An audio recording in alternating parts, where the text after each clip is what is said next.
Hey everyone, this is Nicole Glass, and today I am making this video from northern Vietnam. I am in an area called Sapa, which is surrounded by rice paddies and beautiful mountains. And while I'm here, I thought I would make a video to talk about what's in my travel camera bag. So when I travel, I really try to travel light. And when it comes to my camera bag, I try to make it as light as possible for the sake of not killing my back. I mean, I kill my back one way or the other, but I try to minimize it as much as I can. Personally, I like to do a lot of hiking and exploring, and that often means carrying my bag around for more than 8 hours at a time. Here in Sapa, trekking is a really popular activity, and that means being on your feet all day long. And to add to that, it's also really hot and humid.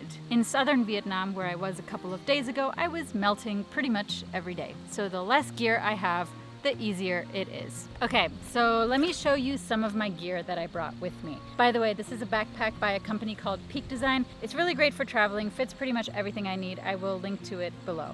And that was not sponsored, I just like it. So obviously I have my camera body with me, which is a Canon 5D Mark IV, really great for photography. And I've been using it for about 1.5 years now. Totally love that camera. I'm filming this video on the Canon 5D Mark IV right now. And the lens that I have on the camera body is a Canon 16-35mm f2.8 version 3 lens, and this is actually the lens that I use most often when I travel. It's a wide-angle zoom lens, and it pretty much allows me to photograph whatever place I'm in and get really awesome landscape shots, architecture shots, and just capture most of the attractions. So let me just show you a few photos that I've taken in Vietnam with this lens.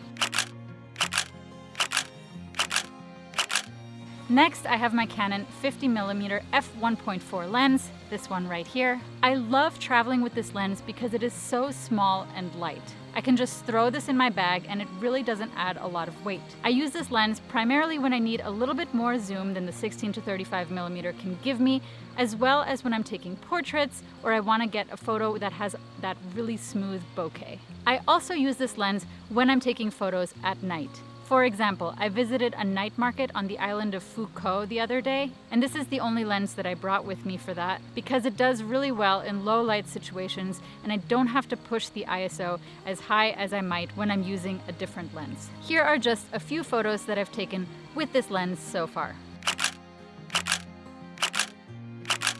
And lastly, my third lens is the Canon 85mm f1.8 lens right here. Honestly, I haven't used this lens a whole lot on my trips so far. I usually like to use this lens for portraits, and if I end up photographing more people on this trip, then I'll definitely be using it a lot more, but so far I've been focusing on wider shots that show off the landscape. So aside from my DSLR, I also have a drone and a GoPro Hero 6 Plus with me. And it looks like my filming has been interrupted by these cows that are approaching me. I hope they're friendly. All right, I had to find a new location where there were no cows because they were just too distracting. They were friendly and cute. Anyway, so about the GoPro Hero 6 Plus, I honestly did not use that too much on this trip so far. The 2 times that I was primarily using it is 1, when I was snorkeling and taking underwater photos and videos, and 2, when I was riding around the city on a motorbike. Speaking of motorbikes, if any of you ever plan to visit Vietnam, the motorbikes pretty much rule the cities. I don't think I've ever seen as many motorbikes anywhere as I did in Ho Chi Minh City. They are literally everywhere and I can't imagine driving over there myself. But I did rent a motorbike on the island of Phu Co, and driving there was a little crazy but a lot better than Ho Chi Minh City.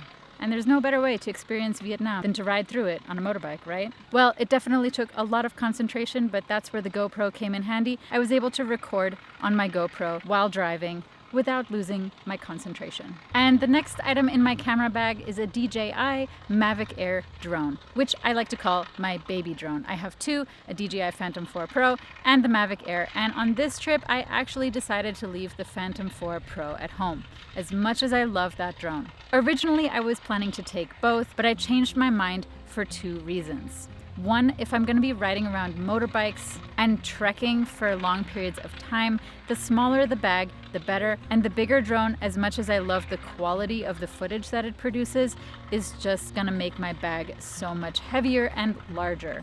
And 2, Vietnam's drone laws are a little bit tricky to figure out, and I had to come here under the assumption that I might not even be able to bring my drone into the country, and I might have to leave it at the airport to pick up when I depart the country again. I am traveling to China afterwards, for which I do have a drone permit, so I did want to bring at least one drone with me for that part of the trip.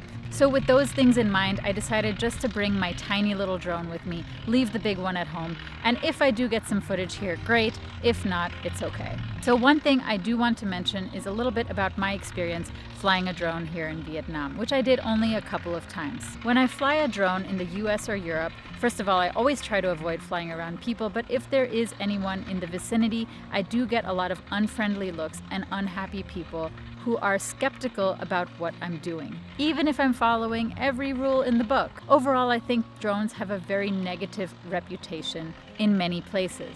But every time I have flown a drone here in Asia, I've gotten the opposite reaction. People are so excited and amazed to see me fly my drone, and they gather around and they want to see what I'm doing, and they're excited and they're pointing at it, and it makes me feel less awkward about flying it because I don't feel like I'm disturbing anyone. I actually feel like I'm bringing a little bit of excitement to them. So it definitely makes me feel less awkward about flying here. All right, so back to my camera bag.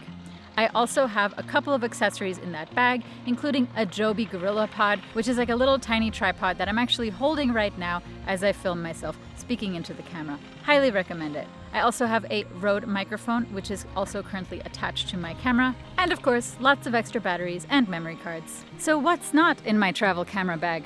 Well, a lot of things actually, and a lot of lenses that I left behind. One of my favorite lenses, the Canon 70-200 f2.8 version 3 zoom lens, I actually left that behind because 1, it's super heavy and my back is killing me already without it, and 2, it's really expensive and I just didn't want to bring my most expensive gear. The only really expensive lens I brought with me is a 16-35mm lens, but the other ones are not too expensive. So what I pack into my camera travel bag pretty much changes depending on where I'm traveling to. Right now I'm in Vietnam, and apparently bag snatching is a pretty common thing here.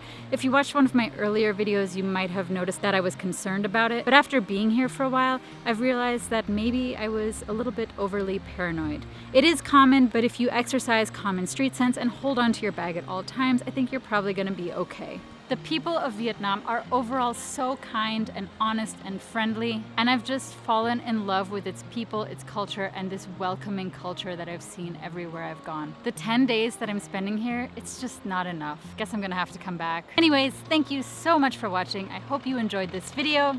Subscribe for more videos like these, and be sure to check out the links below if you're interested in anything I talked about in this video. That's it for today. I hope you enjoy the rest of your day, and if you are traveling somewhere, let me know in the comments below. Maybe we'll be in the same place. That would be pretty cool.